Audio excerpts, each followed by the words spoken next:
और इस बीच बड़ी खबर आ रही है ब्राजील से, जहां पर इजरायल की खुफिया एजेंसी और ब्राजील की सुरक्षा एजेंसियों ने मिलकर आतंकी हमले की साजिश को नाकाम कर दिया है। दावा यह किया जा रहा है कि आतंकी हमले की साजिश हिजबुल्लाह ने रची थी। आरोप ये भी लग रहे हैं कि इस हमले की फंडिंग के पीछे ईरान का हाथ है। तो बड़ी खबर आपको बता दें, ब्राजील में आतंकी हमले को नाकाम करने का एक बड़ा दावा किया जा रहा है। हिजबुल्लाह पर ये आरोप लग रहे हैं कि उसने ये पूरी साजिश रची थी। इस बीच जानकारी ये भी मिल पा रही है कि इस हमले की फंडिंग के पीछे ईरान का हाथ है। देखिए, ईरान का हाथ लगातार ये कहा जा रहा है कि इजरायल की तरफ जो हमास के लड़ाके अटैक कर रहे हैं, सीधे तौर पर ईरान उनकी मदद कर रहा है। अब ये बड़ी खबर, ब्राजील पर भी इस तरीके का आतंकी हमले की साजिश को नाकाम किया गया है।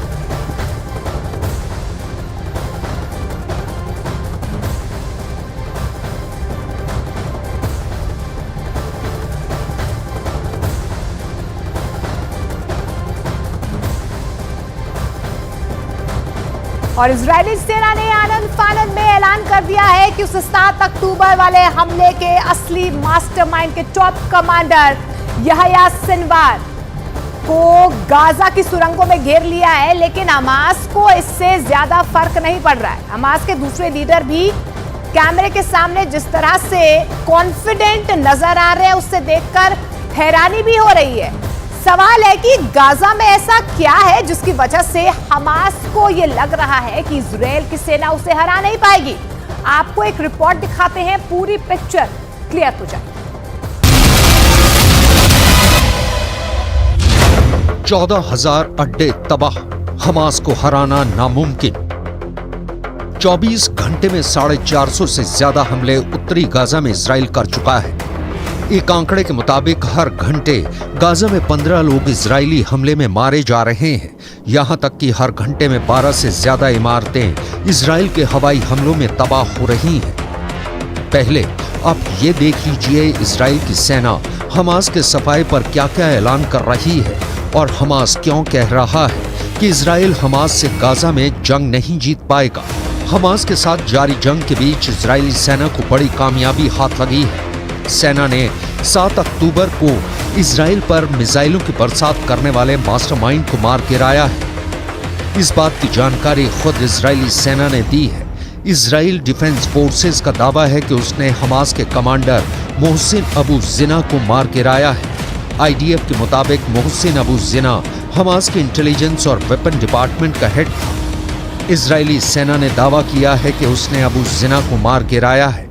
इधर आईडीएफ के 9 सैनिकों ने रात भर में हमास के कई ठिकानों को निशाना बनाया, जबकि 150 से ज्यादा सुरंगों को पिछले 24 घंटे में तबाह करने का दावा इजरायली सेना ने किया है।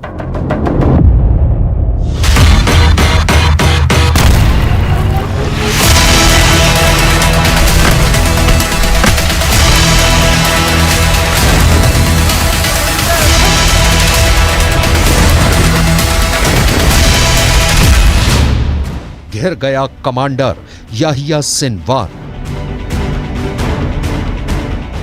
हालांकि हमास, हिजबुल्लाह और हूती के साझा हमलों की वजह से इजराइल की मुश्किलें बढ़ गई हैं। इसके बावजूद इजरायली फौज ना रुकी है, ना झुकी है। चुनौतियों को स्वीकार कर आईडीएफ जवान करारा जवाब दे रहे हैं। इजरायली सेना और उनके भारी भरकम टैंक तबाही मचा रहे हैं। जमीन पर जंग अब चरम पर पहुंच चुकी है। इजरायली रक्षा मंत्री भी गाजा पहुंच चुके हैं। वहां वो अपने सैनिकों की जमकर हौसला अफजाई कर रहे हैं। खबर तो यहां तक आ रही है कि गाजा के बिन लादेन के नाम से कुख्यात यहया सिनवार को इजरायली सेना ने एक सुरंग में चारों तरफ से घेर लिया है। हमास के टॉप लीडर यहया सिनवार को बंकर में घेरने का दावा किया गया है। सुरंग में बुरी तरह से फंस चुके सिनवार की सुरंग पर हवाई हमले किए जा रहे हैं, जबकि जमीन पर इजरायली सेना ताबड़तोड़ हमले सुरंग पर कर रही है। इजराइल डिफेंस फोर्सेस का कहना है कि उसके हमले में हमास के कम से कम 10 लड़ाके मारे जा चुके हैं। ये वो आतंकी थे जिन्होंने अल कुद्स अस्पताल के पास एक बिल्डिंग में शरण ली थी। इसी के पास की ही एक सुरंग में यहया सिनवार मौजूद है, जो अब इजरायली सेना के टारगेट पर आ चुका है। 7 अक्टूबर को इजराइल पर हुए खूनी हमलों का असली मास्टरमाइंड याहिया सिनवार ही है, जिसे अब इजराइल मारने जा रहा है। इजराइल ने गाजा में हमास के लड़ाकों को ऑफर दिया है कि या तो हमास के लड़ाके खुद ही सिनवार को मार दें या उसे इजराइल को सौंप दें। अगर ऐसा हुआ तो युद्ध खत्म हो जाएगा। इजराइल के रक्षा मंत्री योव गैलेंट ने सिनवार के छिपे होने के सटीक स्थान का खुलासा नहीं किया। מה שקורה ביממה האחרונה זה דבר מרשים מאוד מבחינת הפעולה של צה"ל. שילוב בין כוחות האוויר לכוחות היבשה מרעיד את רצועת עזה. המאמצים האלה מביאים להישגים בלתי רגילים, לפגיעה במחבלים וגם בדרג של מפקדי השדה. सिनवार को गाजा का बिन लादेन कहा जाता है। आईडीएफ ने उसे डेडमैन की संज्ञा दी है। इजराइल के रक्षा मंत्री योव गैलेंट ने कहा है कि गाजा में हमास का नेता अपने बंकर में छिपा हुआ था और वो अपने किसी भी सहयोगी से संपर्क नहीं कर रहा है। इजरायली प्रधानमंत्री बेन्यामिन नेतन्याहू ने 61 साल के सिनवार को बंकर में छोटे हिटलर की तरह काम करने वाला शख्स बताया है। ऐसा माना जा रहा है कि सिनवार गाजा पट्टी अस्पताल के नीचे हमास कंट्रोल सेंटर में छिपा हुआ है।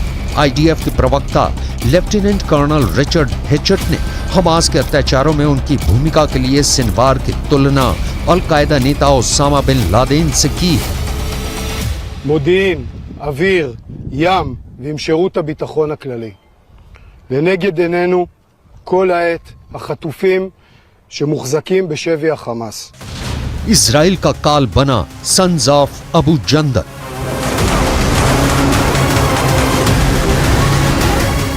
गाजा में जब से जमीनी हमले इजराइल ने शुरू किए हैं, तब से 34 से ज्यादा इजरायली सैनिक मारे जा चुके हैं। इजराइल 2 दर्जन के करीब टैंक भी तबाह करने का दावा हमास कर रहा है।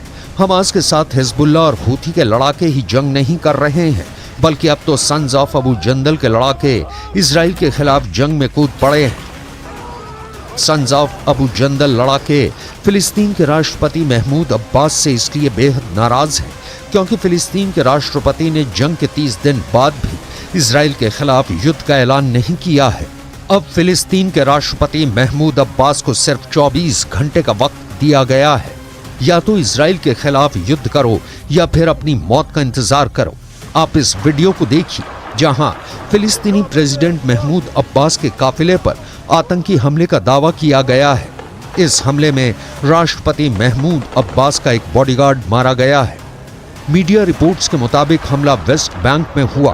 वहीं तुर्की न्यूज़पेपर के मुताबिक हमले की जिम्मेदारी सन्स ऑफ अबू जंदल नाम के संगठन ने ली है। इसमें गोली लगने के बाद बॉडीगार्ड जमीन पर गिरता दिख रहा है। מאז תחילת התימון הקרקעי השמדנו אין ספור מפקדות, מנהרות, בסיסים, מתקנים של החמאס. החמאס מגלה שאנחנו מגיעים למקומות שהוא לא חשב שנגיע אליהם. 14,000 अड्डे तबाह, हमास को हराना नामुमकिन।